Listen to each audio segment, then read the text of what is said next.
Good morning, folks. So we just crossed into Pennsylvania, which means we're on the home stretch of our trip.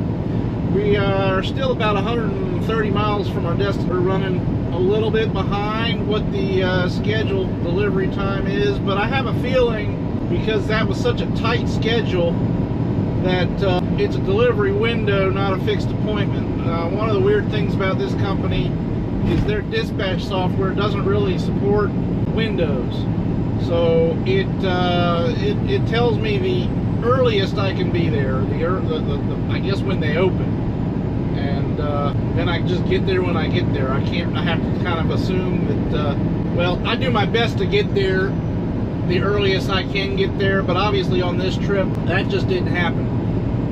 So we're gonna get there around 9:30, be my guess, and we'll get this load delivered and get on to the next one.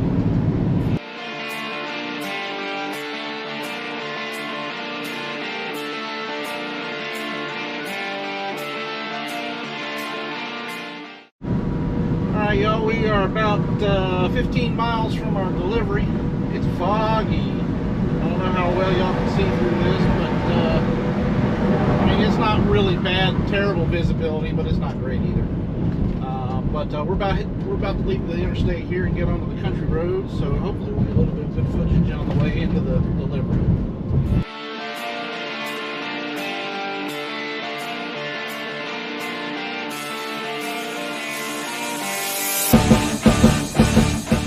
We screwed up a little bit and almost missed our turn, but now we're blocking the road. But they'll be okay. They will be just fine.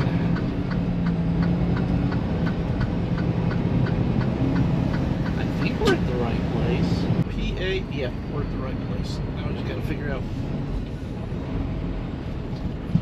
where the receiving office is. Oh.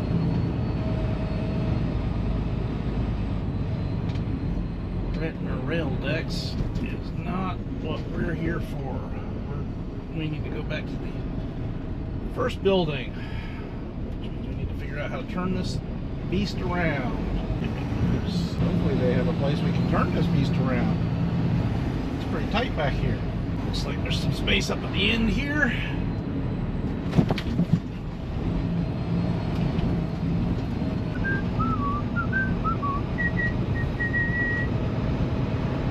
don't know why that song popped in my head. It's not Christmas time. Christmas was over a month ago. My bladder is not cooperating with me today. It's stopped twice since we left out this morning. And I gotta go again. Some days I can just go the whole 8 hours without a rest and without a break, without needing to pee. Some days I have to pee every couple hours or less.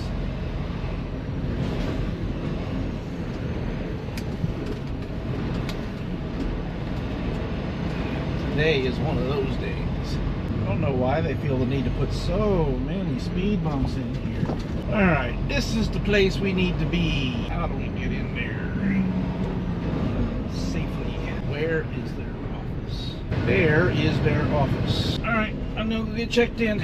See you in a minute. Well, I hate to be the one to reinforce some racial stereotypes, but this place is extremely Asian. All the signs inside the facility, inside the office there, are written in Chinese or some sort of an Asian language that I couldn't decipher.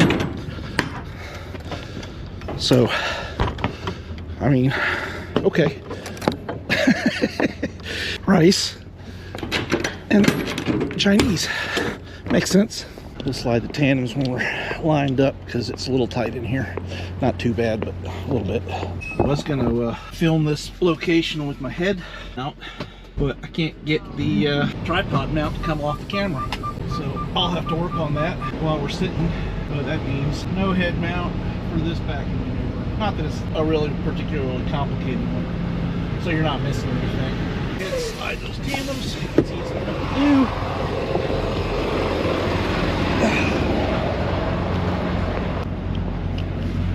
especially with these hydraulics.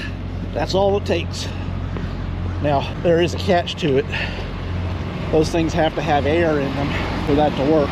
And so a lot of times after getting unloaded, all of the air will have bled out of the system. And so I have to give it a minute before I can get that to open up. Those pins in, slide the tandems. And for the longest time, I couldn't figure out how that, I didn't know how that worked, because this is the first company I ever worked for that had these hydraulic slides. But once I figured it out, it's fairly obvious what you have to do.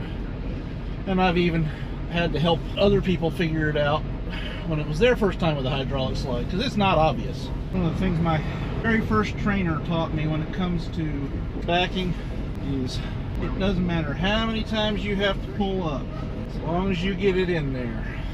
Nobody cares, because everybody has had to do it. And the other important lesson he taught me was use all the space you've got, because the easiest back you'll ever do is a straight back.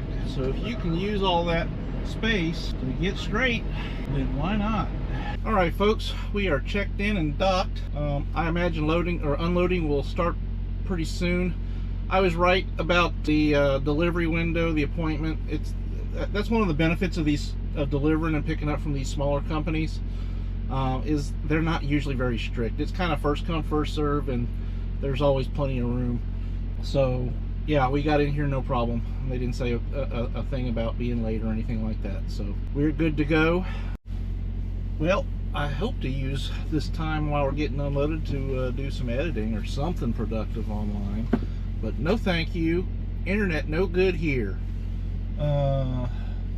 I've got maybe 3 bars of 5G, but it isn't cutting it. I can't do anything on my laptop right now. Unfortunately, that is one of the downsides of using the Chromebook, is you can't do anything really offline. It's also one of the reasons I'm gonna buy a MacBook here soon, I think, because I need the ability to work offline. I need the ability to work on larger files and edit videos without having to upload everything into the cloud before I can even start to edit.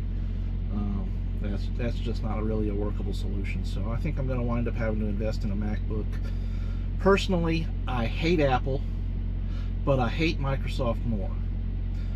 I would love to use a Linux laptop to edit videos, but the only real decent Linux editing software out there, from what I can tell, is Kdenlive, and I tried that out on a PC back home and I hated it. And I tried it out on my Chromebook, because my Chromebook can run Linux apps, but the Chromebook just isn't powerful enough to do it, and I didn't like it anyways, using it on the PC. So MacBook it is. It's a choice of the lesser of two evils as far as I'm concerned, either Windows or Mac. And even though Macs are way more expensive and lock you into that walled garden that they've got, MacBooks are just superior to Windows in every way possible except for price. So that's the way I'm going to go, most likely, here in the very near future. For the moment, since I can't do anything online and I really can't do anything at all productive digitally, I guess I'm going to go in the back and finally get a chance to put my laundry away and maybe do some cleaning. 2 hours later.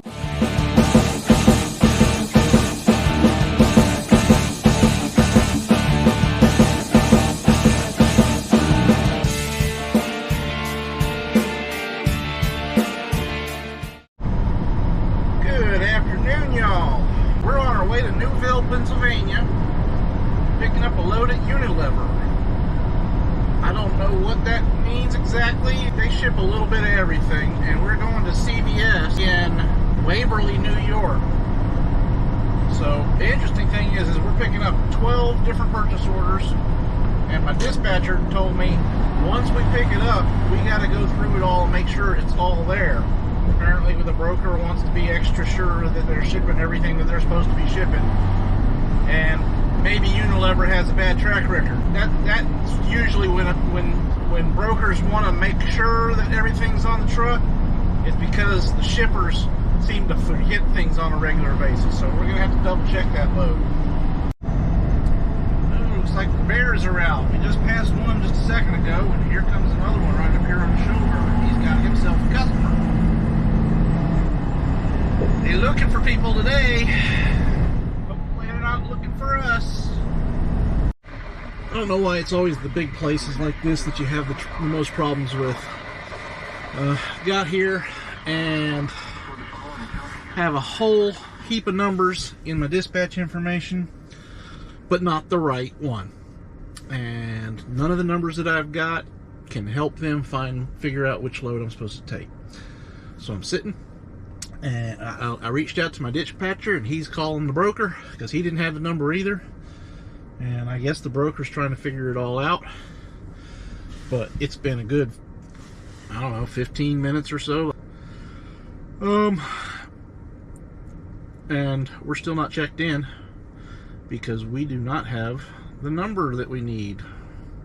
How long have we been here? We've been here now 30 minutes trying to get checked in because we're missing a number, and they have no other way of looking it up. That's what happens at the big distributors. It's annoying. It's really, really annoying. But that's the life of a trucker. Fun, fun, fun. All right, we finally got checked in after about 35 minutes. I knew it would work.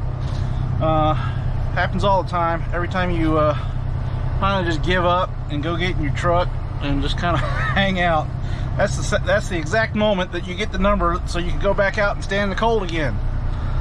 But we are now on our way to our dock door. Their speed limit here is 5 miles an hour. We're not going 5 miles an hour, I'm sorry. That is too slow. We're going all the way around to door 214. Apparently we have to go all the way around the building to get to the 214. 2 hours later.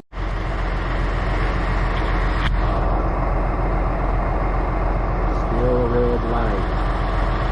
2 hours and 15 minutes later. I think we're loaded. Because they haven't done squat back there for I don't know how long. I mean, I've definitely felt them loading this ages ago at this point. But they haven't, it's probably been an hour since they did anything. And we still got the red light. This is typical of large warehouses. And it's one of the reasons I don't like going to them. We're probably going to have the same issue tomorrow at the receiver because it's another large distribution center. Truck my life.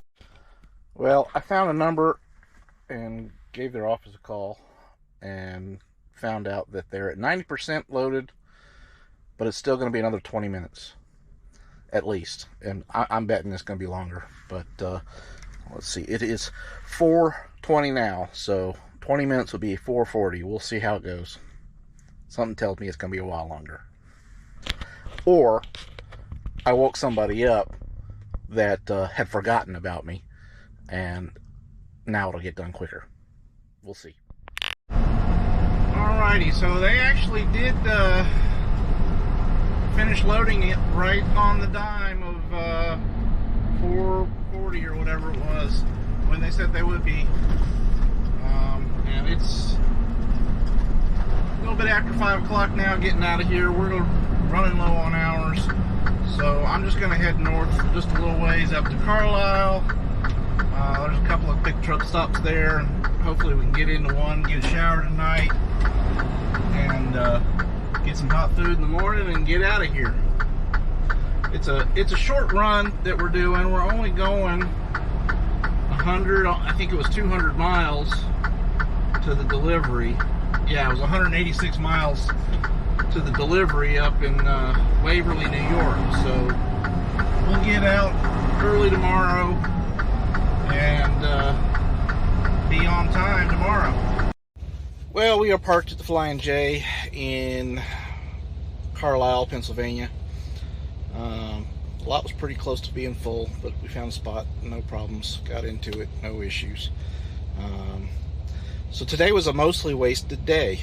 It took us 2 hours to get unloaded this morning, and then we went to Unilever and it took us 4 hours to get loaded. A little over 30 minutes or so to get checked in because we didn't have the number. Wasn't my fault. Wasn't even the dispatcher's fault. It was the broker's fault. They didn't give us the right number. And then it took them 3.5 hours actually sitting at the dock to load us. Unacceptable.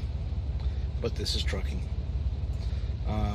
When you get into that kind of territory, you start to get detention pay. So I'll probably get a little bit extra off of that. But all in all, my day was basically wasted. And tomorrow is not going to be a great day because we're only going to drive 180 miles. And then we're going to a CVS distribution center, which means we're probably going to waste at least 2 hours getting unloaded. Probably more because they're going to have to go over and check every little freaking thing that's in the back of that box. And we're probably going to waste at least 3-4 hours there getting unloaded. Not a good couple of days, or not a good day, and probably not going to be a good day tomorrow, but we'll see. Peace.